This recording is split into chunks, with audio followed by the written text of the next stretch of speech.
Hello! European football is back. The Champions League, Europa League, and Conference League will all be returning very soon. So of course, I'll be giving you all my predictions on each of the tournaments, starting with the Champions League. Incredible round of 16 matchups here. Some more predictable than others, but who knows? We all love a good upset, and we've already seen quite a few in international tournaments like the AFC Asian Cup and Africa Cup of Nations. Both tournaments had some weird twists that many people did not expect. Hopefully that translates to club football as well. As always though, with every prediction video, make sure you let me know your thoughts in the comments below, drop an early like, subscribe if you're new, and let's get into it, starting off with Copenhagen versus Manchester City. Now unfortunately, let's be honest, Copenhagen got extremely unlucky in this draw. After topping Galatasaray and Manchester United in their group, UEFA rewarded them with another ticket to Manchester, but as we all know very well, the Etihad will be much tougher to make an impact in compared to Old Trafford. We have to give this side all the praise though, as most people did not expect them to even make it this far. Some did predict an upset for this group, but not for Copenhagen to be the ones to advance to the round of 16. Most people went for Galatasaray instead. Regardless, it's crazy how Hollywood's brother advanced over the one to make the big money move to Manchester United. Over their Champions League campaign, they did have a doubtful start, conceding 2 late goals to Galatasaray, a loss to Bayern at home, and losing to United at Old Trafford. But everything flipped in the 4th match day. A 4-3 win over United in Denmark, a 0-0 draw to Bayern in Munich, and a 1-0 victory over Galatasaray to seal their 2nd place spot. They clearly built momentum and did not let the tough slips knock them down. I'm sure they will continue that fighting spirit against Manchester City, but Manchester City are too tough of a club to doubt. The current holders of the Champions League trophy have proven to be one of the best clubs in the world in recent years. They have one of the most complete teams ran by one of the best managers in the world. They were in a rough patch of form when they suffered some injuries of their best players like Rodri and De Bruyne, but they are back in business scoring goals for fun. I truly would love to be proven wrong here and see Copenhagen advance to the quarterfinals, continue to tell that beautiful underdog story, but Manchester City is just one of the safest picks to have advanced to this round instead. I'll say they win over both legs. The first one's a bit more close, it finishes 2-1, but then in the second, they win 3-0. Let's see, maybe we can see an Achuri masterclass, but I definitely think City has what it takes to run away with this. Moving on to RB Leipzig versus Real Madrid. Leipzig continue to have a lot of young talents which do impress even with all of those departures from last season. But their form recently has not been the most convincing. 3 consecutive losses to Frankfurt, Leverkusen, and Stuttgart. To be fair, very solid teams, and they did redeem themselves against Union Berlin. All tough teams, sure, but clearly they are prone to leaking goals against sides that do have that quality on paper. So it might not be so different with Real Madrid. They can potentially score loads of goals in this though and not make it easy for Los Blancos. Their new signing Openda has been doing very well as he scored 18 goals so far. Xavi Simons with 12 direct goal contributions. Dani Olmo finally back from injury, he can help make the difference for sure. But Real Madrid, despite conceding a bit too many goals themselves this season and having a ton of injuries, have very much been one of the most clutch teams. Too many times to count, they found a way at the end to get a needed result. Even when it's against a winless Almeria, they scored a 99th minute match winner. But yeah, similar to Leipzig, they're caught conceding a lot, but also have the opportunity to score a lot. So I really would not be surprised if we see a high scoring result over both legs. For this fixture, I would go for an outrageous scoreline of 3-4 for Real Madrid, and then in the second, they win once again at the Bernabeu, but it's only 2-1. Jude Bellingham without a doubt getting at least 1 goal across both legs. The script's just there for that to happen. But yeah, Real Madrid have so much legacy in this competition, the most out of any club for sure, so I cannot see them getting knocked out this soon. It's possible, I mean the last time they got knocked out of the round of 16 was in 2020. Moving on to PSG versus Real Sociedad. Of course, PSG are the favorites on paper, but Real Sociedad have really been a threat this season. They frustrate every team they face, and recently have been getting a lot of low scoring results. Their last 3 matches have actually all been 0-0. They know how to keep their defense compact and frustrate teams, even ones with incredible attacks. It's how they topped their group with Inter Milan, as they shared points with them, drawing to them twice. PSG on the other end have been criticized for some of their performances in the Champions League,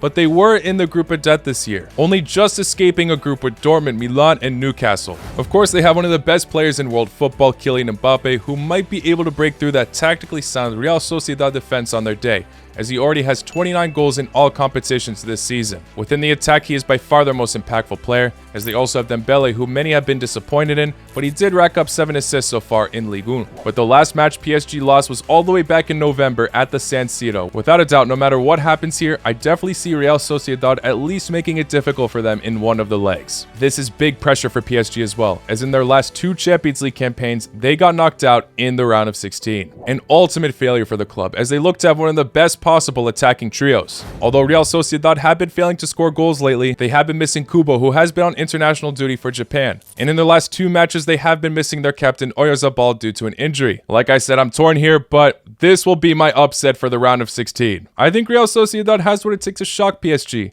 and we'll be getting a repeat of some of Macwell's best videos. First leg finishes 0-0, and in the second, Real Sociedad grab a 2-1 victory to secure a quarterfinal spot. Surely, those Mbappe leaving PSG rumors will finally come true if this happens. Moving on to Lazio versus Bayern Munich. As clutch as Lazio have been in the group stage, and it was an absolute joy to watch, I think their run ends here. No matter how the squad evolves at Bayern Munich, they always dominate their opponents in the round of 16 in this competition. In fact, in 2021, these sides faced each other in the round of 16 where Bayern won both legs, 6-2 on aggregate. The only time this club has gotten knocked out of the round of 16 in the last 14 years was against Liverpool in 2019, who won the trophy that year. Sure, Bayern are not dominating the Bundesliga at the moment as expected, as they're having a very interesting race right now with Leverkusen. But up top, they are explosive. Harry Kane potentially on his way to break the Bundesliga goal-scoring record in a single season. If we want to look at Lazio domestically, they are 9th at the time of this recording in the Serie A. Their form in the Champions League has not translated to this though, as like I said, they have been so clutch. From last-minute goals from their goalkeeper Provedel,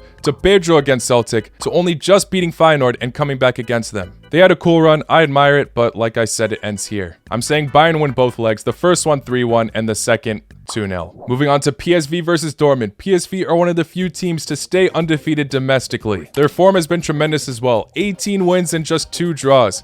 Luke de Jong still has it in him, scoring 18 goals in the Eredivisie. Bakayoko, the future of Belgium. I mean, all these players are motivated, energetic, and clearly are not showing any signs of slowing down anytime soon. In the Champions League though, they did pick up 1 loss against Arsenal. It was a massive defeat as well. And they did pick up more draws than wins. That in particular is not to be ashamed of, but in their draws, it was not smooth sailing matches. I really admire what the Dutch side has achieved so far, obviously, but clearly they are a bit more prone to slipping against sides that play outside the Netherlands. And Dortmund will not be easy in particular, as they also have reasons to impress many this season. After many doubted this club's success for getting rid of some big name players and bottling the Bundesliga title, they topped their group of death in the Champions League. Not narrowly either, they secured top spot on the second to last match day. Most people, including me, thought this side would finish 3rd or 4th. Just 1 loss to PSG at the beginning is all the motivation they needed to rise to the top. In the Bundesliga, their form suggests that they are still on track to cause damage in the Champions League. Until their 0-0 draw against Heidenheim, they were scoring no less than 3 a match. Currently 4th in the Bundesliga, far away on points from Leverkusen and Munich, but still have continued to be a threat in Germany. They are my favorites for this fixture, although it's very much not easy to call. First leg I'll go for 1-1, and in the second, 2-0.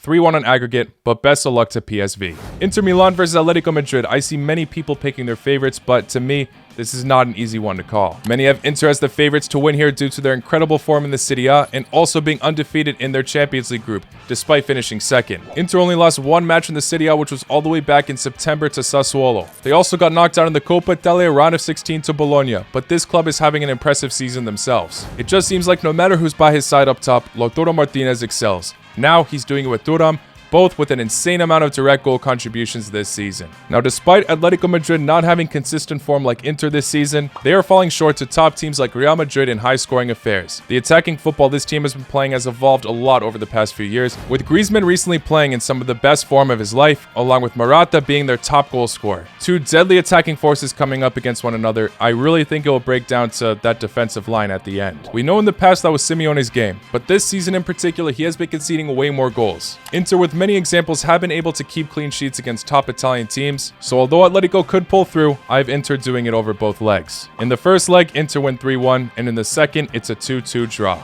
Football in Europe does not always translate internationally compared to how it does domestically, so that's why I'm not too confident on this pick. But form simply suggests that Inter should be the ones to make it to the quarters, along with how well they did last season in the competition as well, making it all the way to the final. Now moving on to Arsenal versus Porto. Arsenal with a dip of form at the end of December, but they're climbing back at a high after beating Liverpool recently at the Emirates, along with the massive 5-0 victory over Crystal Palace. They are very much still in the race to be Premier League champions, a narrow point gap from Liverpool and City. I was criticizing Porto in the past for keeping many matches narrow and also not scoring too many goals, but now They're very much finding the back of the net more often. They've only recently been struggling against clubs that are above them in the league table. In the Champions League group stage, the only team they fell short to was Barcelona, but they still finished with the same amount of points as them at the end. Pepe at his age is still killing it, even scoring goals in the Champions League. We've seen the Iranian Taremi scoring wollies against Premier League clubs in this competition. Maybe he can once again, but I'm not sure it will be a deciding goal against Arsenal. Porto, of course, have better history in the Champions League.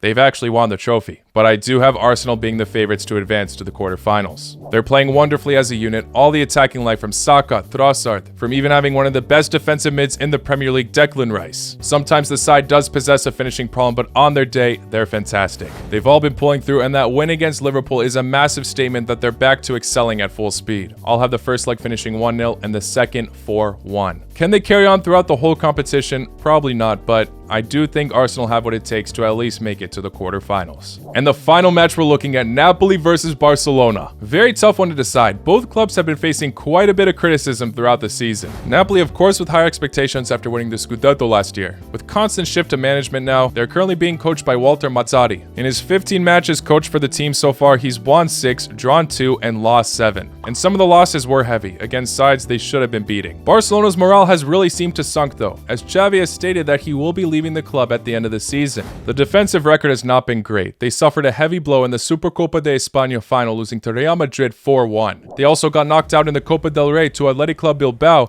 after losing 4-2, once again conceding 4 goals. Straight after that, they lost to Villarreal 5-3. And we cannot forget about their spell in December. They gave Antwerp their only win in the Champions League. And right before that, again, they conceded 4 goals to be fair, and an informed Girona. They topped their Champions League group short, but like I said, not convincingly. While Napoli did finish second in theirs, of course falling short to the famous Real Madrid. The club has a lot of injuries right now as well. Some players should return before the first leg, but others not. Since this round of 16 draw has happened, I've seen many people arguing against their very own club, Napoli or Barcelona. Both are not convinced going into this fixture, and I totally understand why. Two sides that should be aiming for higher expectations. Barcelona also, under Xavi, in European football, always seem to disappoint. When they were deemed the juggernauts of the Europa League, they got knocked out to Frankfurt at the Camp Nou, as just one example, and in the last Champions League, they did not make it out of their group. They proceeded to lose to Manchester United in the playoffs of the Europa League. So this is really 50-50 to me, but based on Barcelona's poor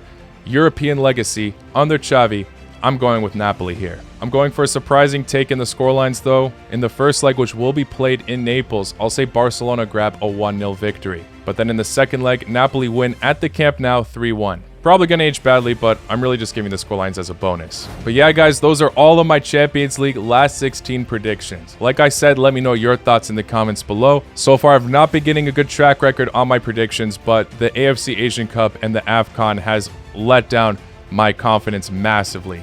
And I'm sure it has for many of you as well. I mean, no one predicted this final. And no one predicted all of these teams to get knocked out this soon. So both competitions have been crazy. But anyway, we'll see how I do in this round of the Champions League in particular. I will be releasing my Europa League and Conference League predictions very soon as well. So make sure you subscribe to the channel to stay tuned for that.